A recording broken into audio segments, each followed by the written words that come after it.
Alors, c'est évidemment la question du rôle et de la responsabilité et de la posture du chercheur, elle est assez complexe. Elle s'inscrit à la fois dans... alors peut-être déjà aussi, il faudrait séparer les chercheurs qui sont dans la recherche publique des chercheurs qui sont dans la recherche privée. Donc là, il faudra leur poser la question à eux. Donc moi, je suis dans un organisme de recherche public. Et je pense que c'est...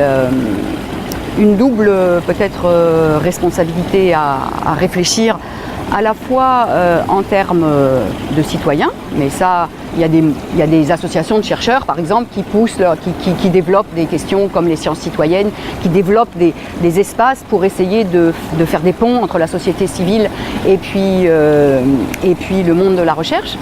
Ensuite, il y a évidemment la question que nous sommes dans des instituts qui ont des politiques scientifiques et des politiques de coopération et on doit aussi se mettre dans une posture de respecter ces stratégies et ces politiques. Ensuite, il reste quand même une marge, à mon sens, assez importante pour savoir...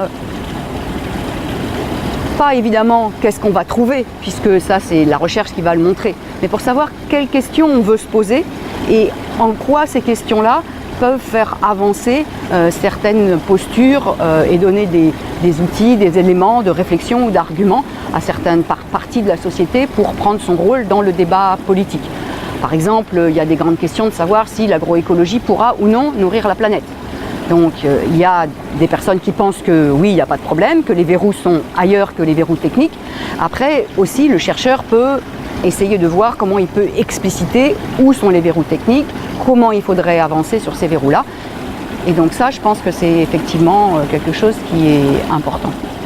Ensuite, peut-être en complément avec ce qu'on a évoqué tout à l'heure sur les aspects des biotechnologies, je pense aussi que les instituts de recherche publics doivent absolument continuer à travailler sur ces outils et sur ces méthodes, parce que c'est par là que la société peut être informée des facilités, de l'évolution des techniques, et que si la recherche publique ne le fait plus, eh bien à ce moment-là, ce sera simplement la recherche privée qui va avancer dans ces technologies-là, et donc la société ne sera pas forcément informée de manière équitable et transparente.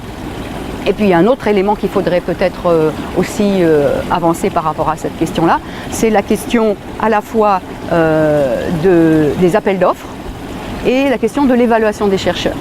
Donc à la fois bien sûr, les chercheurs sont tenus de répondre à des appels d'offres pour avoir les financements pour faire leur recherche, et quand les appels d'offres sont orientés de manière extrêmement forte sur les aspects biotechnologie, eh bien ça limite les espaces pour faire avancer des questions en agroécologie par exemple ou dans d'autres domaines.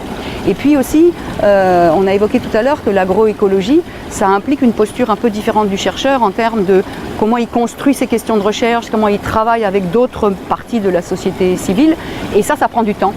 Et ça, ce n'est absolument pas reconnu dans les évaluations des chercheurs. Donc là aussi, il y a des questions à faire bouger dans le fonctionnement de la recherche, il me semble.